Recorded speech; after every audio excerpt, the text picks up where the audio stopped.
Hi friends, Steve here at Forest Lawn in the Hollywood Hills. And as you already know, if you read the heading to this video, I'm here to visit the final resting place of actor William Conrad. He had a 5-decade-long career in radio, movies, and TV. And I'm guessing that most of you probably remember him, even though he did so much during that long career. You probably remember him best for his role as private detective Frank Cannon on the TV show Canon, or maybe I believe it was his final TV show, Jake and the Fat Man, which aired from 1987 to 1992. Both were very popular. Sometimes huge success and stardom comes at the beginning of your career, sometimes at the end. For him, he was pretty successful right from the beginning, but his biggest recognition came toward the end of his career.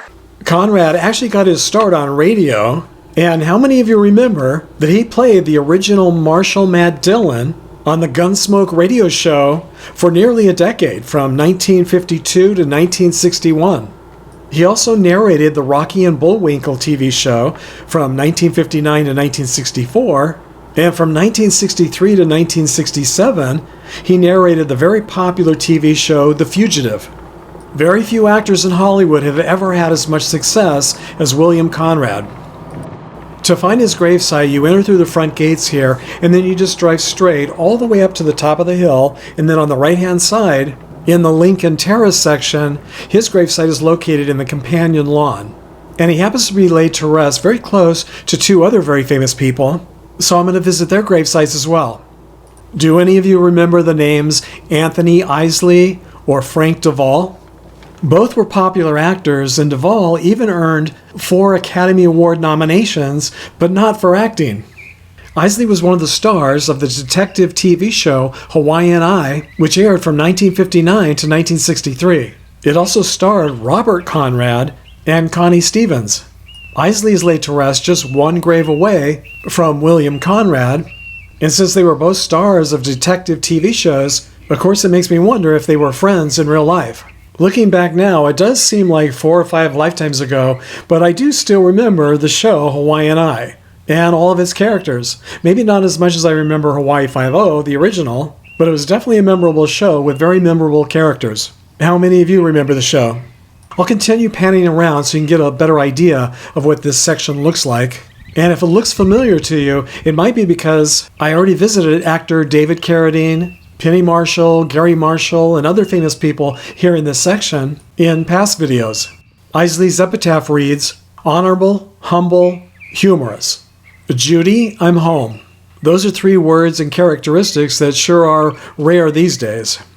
Eisley died from heart failure in Woodland Hills, California on January 29, 2003 at the age of 78.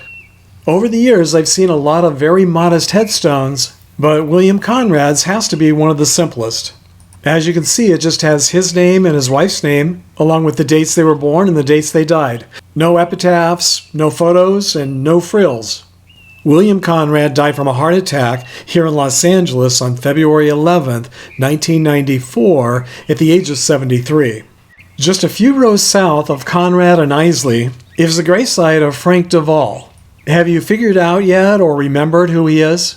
As I mentioned, he had a very successful career here in Hollywood, but it was also very out of the ordinary and definitely not a typical Hollywood career or story.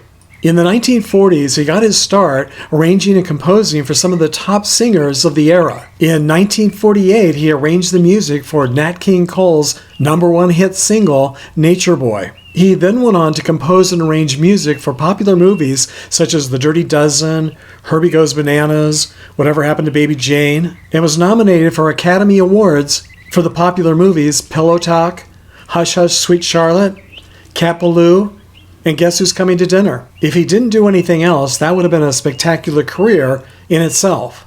But that was just the start. He then went on to compose and arrange music for some of the most popular TV shows of the era, including the theme songs for Family Affair, The Brady Bunch, and My 3 Sons, just to name a few. And all the while, he was also an actor. You might remember him as the camp counselor in Disney's 1961 hit, The Parent Trap. He also appeared in TV shows such as Fernwood Tonight, I Dream of Jeannie, Bonanza, Petticoat Junction, Get Smart, and these are just some of the highlights from his career. His epitaph reads, Joining his dearest Grace is this man of creative work and venture who became all he ever hoped to be, cared for all he loved, knew the fullness and humor of life, and enjoyed his experience beyond measure. Who could ask for more, indeed? He died from congestive heart failure in Lafayette, California on October 27, 1999, at the age of 88. This week I want to thank my newest Patreon supporters, Isaiah Chavez, Matthew Schoenheit, and Alan Ellenberger. Thank you so much, Isaiah, Matthew, and Alan, for your very kind donations to my channel. They really do mean a lot and are very appreciated. As always, thanks for sharing the memories, and I'll see you all next time.